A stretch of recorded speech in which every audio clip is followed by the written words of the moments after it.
महोदय, पहले उद्योगपतियों को स्त्री श्रमिकों के नियोजन से लाभ होता था, किंतु अनेकानेक श्रम नीतियों, सुरक्षात्मक विधानों और अतिरिक्त सुविधाओं के नियमों के फलस्वरूप अब स्थिति परिवर्तित हो रही है। आज स्त्री श्रमिकों को बड़े और पुराने उद्योग में वांछनीय नहीं समझा जाता।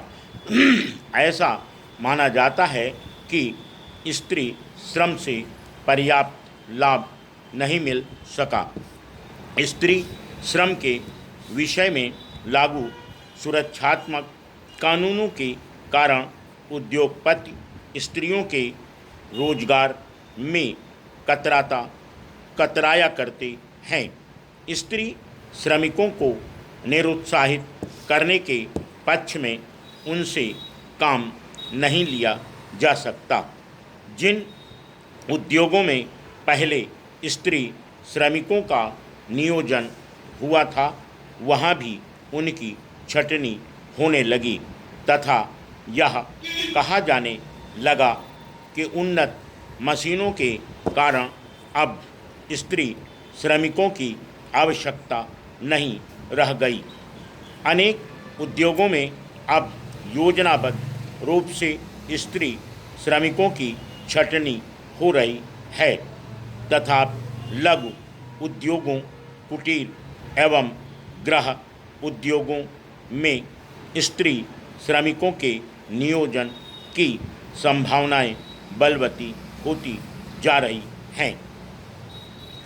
बड़े उद्योगों से स्त्री श्रमिकों की छटनी का आधार स्त्री श्रमिकों के लिए लागू सुरक्षा कानून बताए जाते हैं।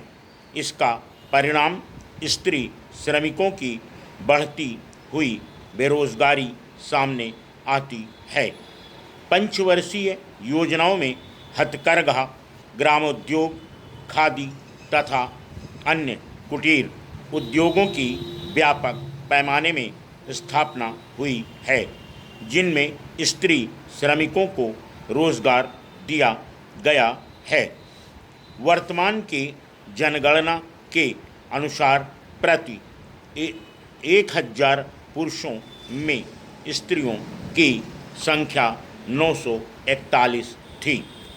जनसंख्या के इस बड़े भाग को कार्य प्रदान करना आर्थिक विकास की एक अनिवार्यता है।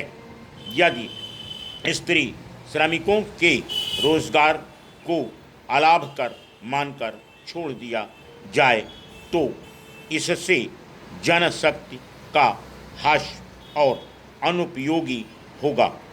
स्त्री श्रमिकों का राष्ट्रीय उत्पादन में एक महत्वपूर्ण स्थान है तथा उनके समुचित उपयोग के लिए रोजगार सुविधाओं का विस्तार करना अत्यावश्यक है।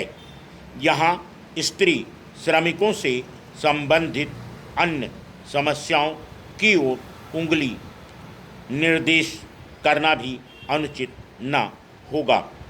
प्रायः स्त्री श्रमिक भारतीय समाज के निम्न वर्ग से संबंधित है तथा वह अशिक्षा और पूरी तरह गरीबी में डूबी हुई है। उनके जीवन स्तर को बहुत कठिनाई से ही मानवीय कहा जा सकता है। प्रायः स्त्री श्रमिकों का जीवन अर्धमानवीय दशाओं से व्याप्त है और जब तक उनका सामाजिक एवं आर्थिक उन्नयन नहीं होगा तब तक राष्ट्र का समग्रतः विकास संभव नहीं हो सकेगा। यद्यपि स्त्री को पुरुष श्रमिकों से हीन समझा जाता है, किंतु व्यवहारता स्त्री श्रमिकों को पुरुष श्रमिकों से हीन नहीं समझना चाहिए। ऐसी दशा में ग्रामीण क्षेत्र में कृषि तथा अन्य ग्रामोद्योग में कार्यरत स्त्री श्रमिकों के उन्नयन के प्रयास आवश्यक हैं। इसके साथ ही औद्योगिक संस्थाओं में कार्यरत स्त्री श्रमिकों को समुचित प्रशिक्षण प्रदान करने से उनकी उत्पादन क्षमता में अनिवार्य रूप से वृद्धि हो सकती है। आज के औद्योगिकरण के युग में स्त्री श्रमिकों को मात्र सीमांत श्रमिक मानने से ही काम नहीं चलेगा। राष्ट्रीय श्रम के पूर्ण विनियोजन की दृष्टि से जो श्रमिकों के संबंध में पुनर्विचार आवश्यक है। Full stop.